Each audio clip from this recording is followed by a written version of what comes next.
I talk to clients all the time about spending is not the problem. Wasting is the problem. And if you get it in your head that you're not allowed to spend, then it just is a script that plays over and over and over. And then like that's where we just end up buying crap. Like it's really just junk at that point versus I don't want to waste the money. So in your ice cream scenario, it was a waste. It was a waste of money because you didn't even enjoy it. It literally went down the tubes, I'm sure, shortly after. And so you didn't really get anything from it. But if you had spent just a little bit more on a slightly better ice cream, then you would have enjoyed it. And that money would have been spent, but it would not have been wasted.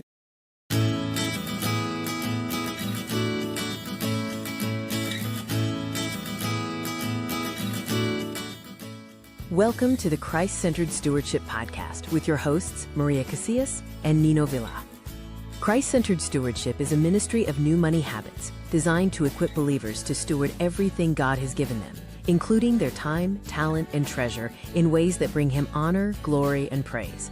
You can join our growing community on Facebook and submit your questions to podcast at newmoneyhabits.com. Now, to begin today's episode, here is Maria Casillas and Nino Villa. Maria, there is a very interesting conversation taking place in one of our groups. It's the larger No Spend group on Facebook. And Leidy had just posted a question, statement slash question. So I'm just going to read it and then we're going to talk about it because I think it really fueled an interesting discussion. Okay. So she asked, what's a frugal sin you refuse to give up and why is it worth it for you? And then she posts some other things. But I thought it was curious that she used the word sin. I think she's using that in the context of like little luxuries. Like what are these little luxuries that you spend on that you're not willing to give up and why? And then she offered, she's like, what thing do you refuse to cut corners on even if you're frugal everywhere else? For her, it's fancy oat milk for her coffee. And so she's willing to make laundry soap and mend her own clothes, but she's not going to drink her coffee without oat milk.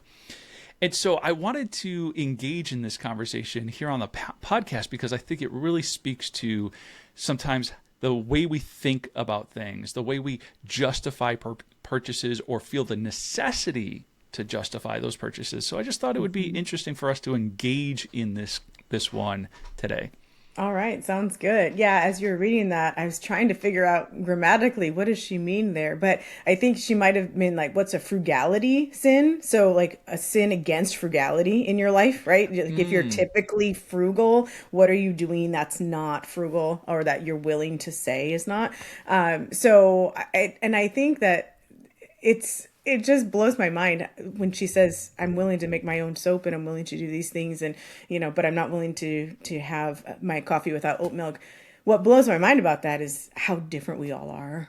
Because I'm sitting there going, oh yeah, I know I could make my own soap, but I don't. And there's just so many things that I think I've just decided are not luxuries and therefore I just spend and I don't even think about it. So it is really interesting to me how if you put 100 people in a room and ask this question, you're probably going to get 100 different answers, not just about what is the thing that you're willing to never give up, even if it doesn't seem frugal, but also how do you define frugal and what do you do that you think is frugal and those sorts of things. So yeah, this is very, very interesting. Yeah, and to your point, like how do you define a luxury? Because you're seeing things as like that's not even a luxury; that's just a simple necessity. Yeah, and it's not a statement of no shame on you. That is a luxury. It's just I think sometimes those scripts that we hear, how we're brought up, it's one of those things that just was always there when we were growing up, and so you kind of take it for granted, And sometimes you think, oh, that's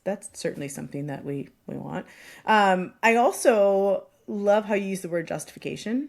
And it's one of the biggest reasons that I can't stand want versus need, because I am a firm believer that if we want something badly enough, we have no problem twisting ourselves into a justification to call it a need. And there's nothing wrong with that. It's just a recognition of, are we just going to say that everything that we say is a need is a go. And so that all we need to do is change the word to need. No, I do need that. And here's why I need that. And so I'm sure that some of these comments are going to fall on that spectrum. We're going to get to find out what other people are thinking. Yeah, so we'll jump into a couple of themes or just different comments that we're seeing and talk about, maybe a little bit of the mindset that's going into that. And then I can't wait because towards the end, we will share some of our little luxuries that we're not willing to necessarily part with. Okay. Just in the effort of being frugal. One of the themes that I'm seeing a lot, and I'm looking at more of the recent comments. So this conversation started a while ago, but it is still being fueled today. And I'm seeing a common theme through like the gym. So gym memberships or like yoga, Pilates, this type of thing, like people and their physical health. They are not willing to skimp there. They're going to pay for those memberships. They're going to take advantage of those classes. And I say, first and foremost, like our physical health is important, right? And so if you're being intentional about your physical health, I know that I've gone through seasons where I paid for the gym membership and then seasons where I'm like, hey, there's some beautiful nature nearby that I can run and hike and do these other things. So I say, take care of yourself physically. Yeah. Have you been through the season where you pay for the gym membership, but just don't go? I've been through that season as well. Yes, I have. Yep. So I would say that's probably one of the actual delineating factors that you'd want to look at. It's not whether or not you're willing to pay for the gym membership, but if you're being intentional about it, it means you're actually going and utilizing that thing that you're paying for. I do think that paying for a membership is a waste if you're not going to use it. And so, thinking through some of that, and I've gone through seasons where I'm willing to pay. And then when I do, I'm like, okay, I'm going to pay for this unlimited approach, and I'm going to make sure I show up at least 3 to 4 times every week. And I did, and I was very, very consistent with that. And then when it got to the season of my life when I was no longer able, but I could have. I just chose to no longer go 3 or more times a week. I said, okay, now it's no longer worth that amount of money. And so I canceled the membership at that time. So I think that it's really interesting to see people putting their health first and why. Like, why would that be a luxury? Which is, I think that's one of the questions is it being frugal if saving money now will cost you lots of money later? Ooh. So if I don't take care of my health now and I develop health issues, was I really being frugal, or was I just being a wise steward of my resources, including money and time, right? Because the gym membership and going to the gym is a commitment in time just as it is money. So I love that question. I love that perspective of like, let's take it out of just the immediate, let's pull back the lens and look at the overall. Yeah, and you're looking at all of the most recent ones. I'm looking at some of the ones that are more popular on, like, I think they're called most relevant. But I'm seeing a similar trend, but it's not necessarily about the gym. But it is about their health. So I'll see things like good shoes because it hurts like crazy when you have plantar fasciitis and all of those things are going on. But also things like healthy food versus the processed food. Those are things that could cost more money. It's right now, but I think people are starting to see that if they don't take care of themselves now, they will end up paying for that later. So I'm seeing those trends as well. So I think this brings up a really interesting point about, like, you mentioned the word scripts a few moments ago.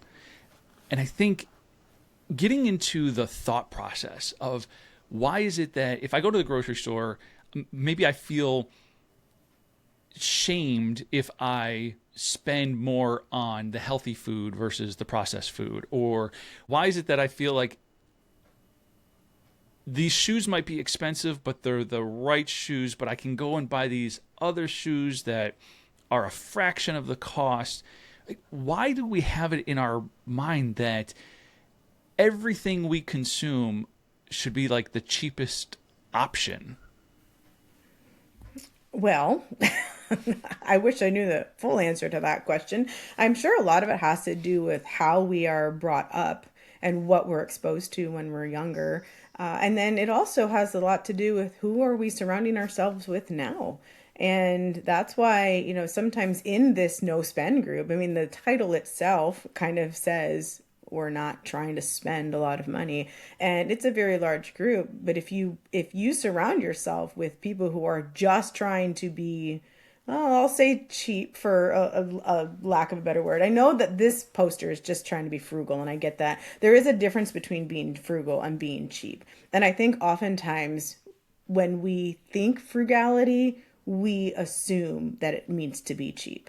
And I don't know if that's because being frugal means to, kind of do with less, to be able to use less than what you have coming in. And when you look at just numbers, it's like, well, we've got this amount coming in and we have this amount we can spend. And so if we have, all of these things vying for that dollar, then we're going to have to choose the cheapest of those dollars. So there's that possibility. And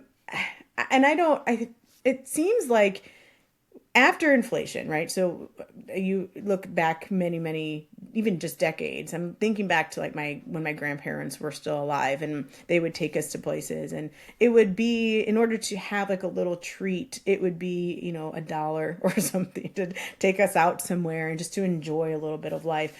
And now that with the inflation, that has become more expensive. Like everything has seemed more expensive.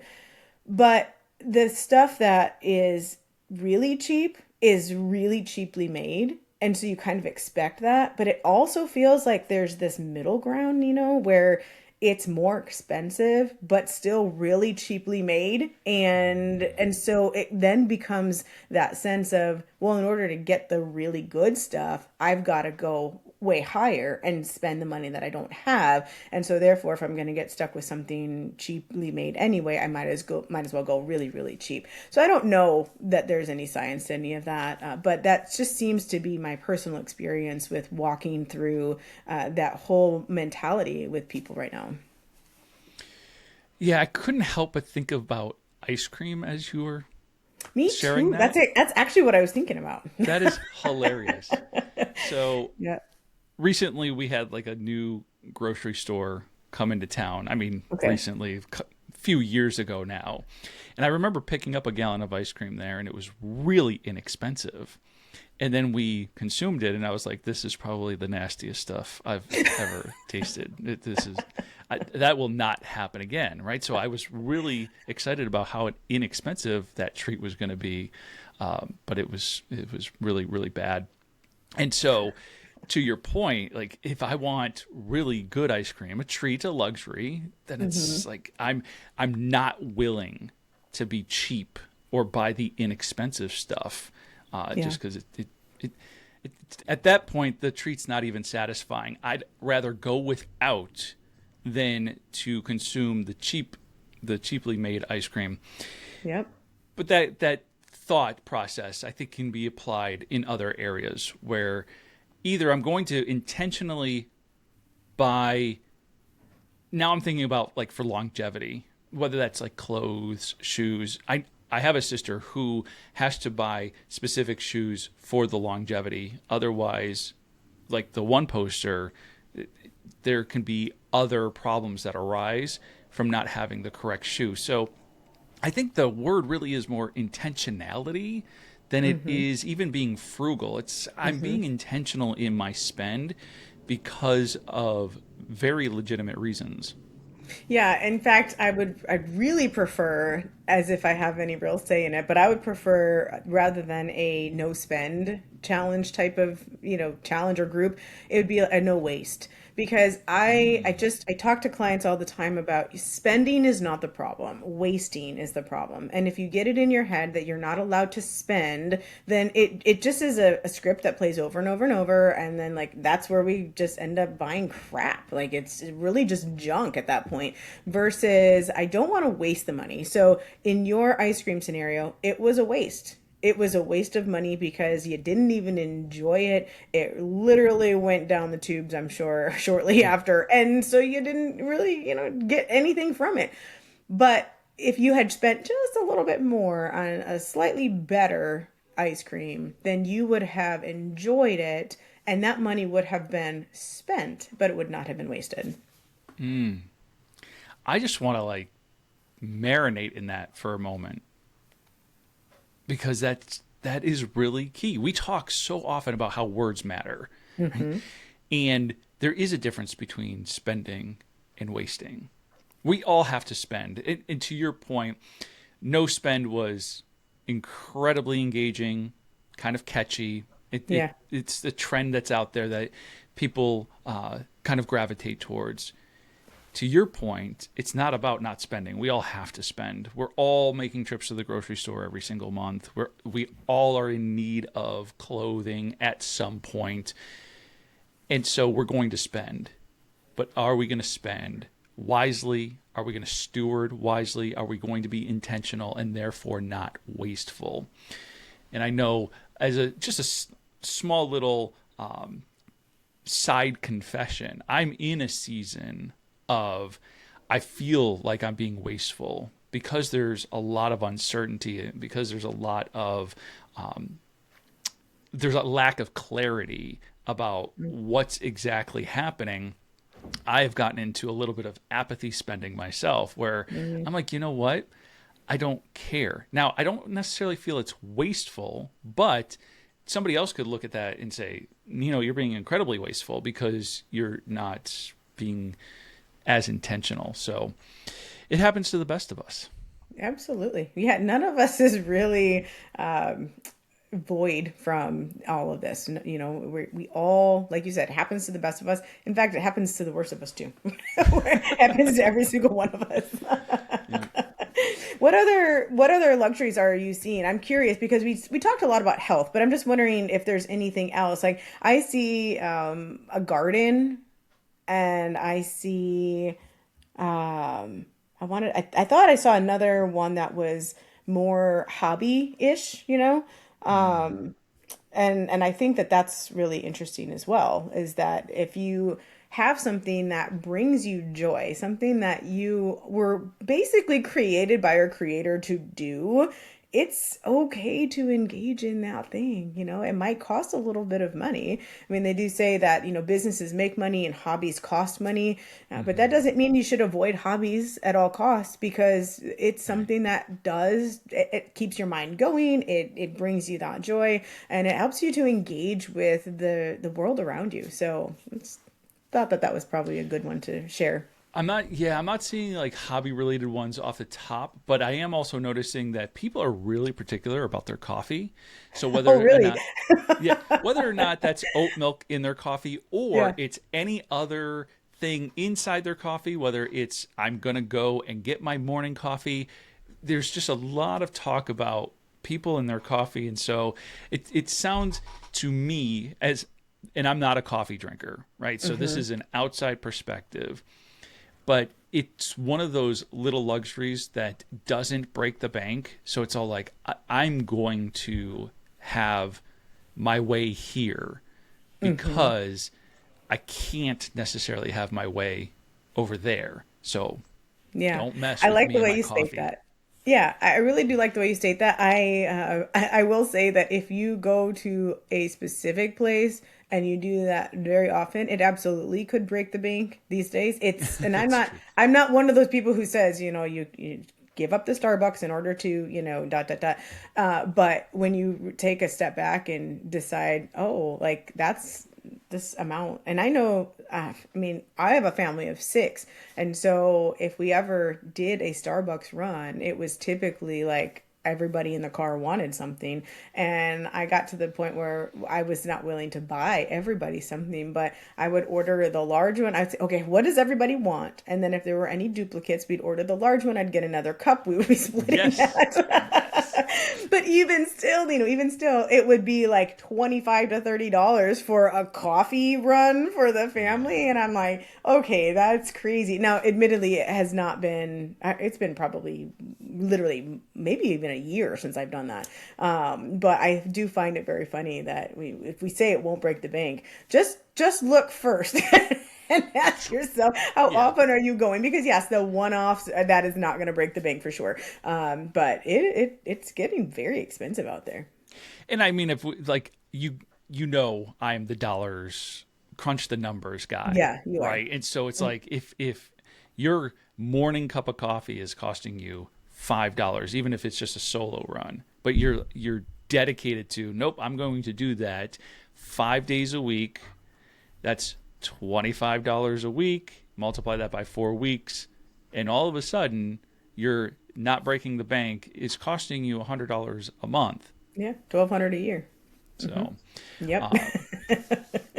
That is absolutely no judgment. If you want your coffee, drink your coffee. I'm not a coffee drinker, so I don't. I will say something though. As you were saying that, I just saw Tammy made a comment a week ago, so it wasn't just now, but I just saw it. It says, no, it wasn't Tammy. It was Helene. Coffee with friends.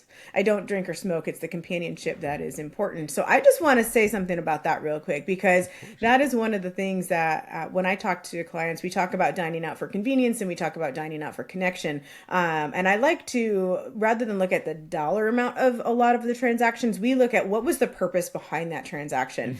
And one of the examples I use is going to a coffee place. And I said, so if you're going to a coffee place to meet a business partner, that is going to be one way of looking at that, right? It's in order to create a legacy, to build your business and to do something that's really great.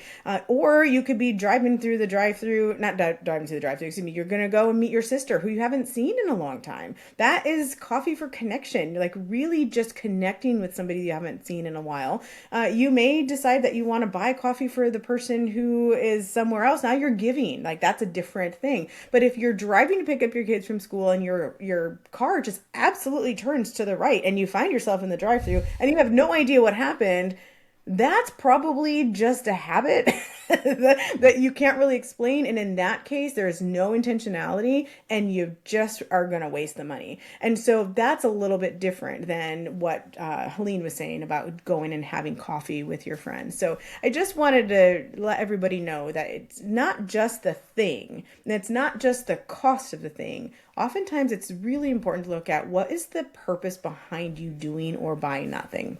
Yeah. It's a good point. I'm seeing that travel is a big one. I'm also seeing that travel and pets are also some big themes. And as far as the pets, people are not willing to skimp out on proper like vet care or even just daily care. So one poster had posted something about sending their dog off to like a daycare, right, for proper stimulation throughout the day and that sort of thing. So seeing a couple other trends there as well. I'm laughing. My kids would love to have a mom who would not skimp on the vet care for their dog. But I'm not said mom, so yeah. Dog, that vet care, that can be very expensive. It can. And I think that's one of those things where you have to decide for yourself, what, how you're going to manage that one. Because I'm kind of in the same boat with you, Maria. I love pets. They are an extension of the family, but in my book, they are not family. And so I just couldn't imagine spending thousands and thousands of dollars on tests and this and that, especially for an aging pet that it's like, how much life does that pet really have left? So Yeah. I know I just made a whole bunch of enemies, but No, I mean, maybe you did make some enemies, but I think that it's an okay topic to have. I mean, we had a 3-year-old dog who's not obviously not aging, right? Because yes, he was aging, but 3 is very young still. And he swallowed something that wrapped around something, and I mean, it was bad. And my children ended up taking my husband and a couple of my children went to the vet, and it was an emergency vet, so it was already going to be $1,000, and the only thing that they could do was surgery, and it was going to be $7,000. And so we asked, like, what are the chances that he'll actually make it through the surgery? And they gave I don't even remember what it was, but my kids had to make that very difficult decision to say, the chances are not high enough. But what it did for us, Nino, was it gave us an opportunity to talk to them about how we are choosing not to spend that money to save that dog, so that if something were to happen to the children, we would have the money to save them, because it gave them the opportunity to see that we're not just so stinking cheap that we'd be like, sorry, we don't have the money to help you, but that there is for lack of a better word, and we already have enemies, so there's like a pecking order, and like, you're my child, and that has to be more important to me to steward that gift well. And so if I give up the resource, if I had unlimited resources, sure, we'd go ahead and spend that, but we don't have unlimited resources, and there's a recognition of we could need that because we never know what tomorrow brings, and so we'd rather have that to save our child than to save that dog. And it was beautiful to watch them make that really mature decision, because it was a tough decision for them to make, but to watch how mature they were in that decision making, it was like, okay, they know they're loved, and they've had to they can say that, cross that off their list, that they had to make that really tough decision. So anyway, now we both have enemies. Yep, that's all right. On a much lighter note, I figured we could kind of wrap things up with sharing some of our own little luxuries that and it's not even that we're not willing. There's 2 that I want to share, and they both have a kind of a different perspective. One is I like to bring awareness, especially to my own family, about certain things. So my wife loves soda, and I love being able to provide that and picking up a soda for her, as a sweet treat or whatever. And she would prefer the cans. Okay. But I can't wrap my head around paying extra for packaging. Like, because the 2-liter plastic bottle, just, you get so much more for so much less. It's like, it's the same product inside, and I get it. I will admit it tastes different when it comes from a can. It goes bad faster. What's that? It goes bad faster. It because does. Unless you consume it all, right, then that's why the packaging helps to keep it fresh. We're talking about soda as if there's anything fresh about it. Right.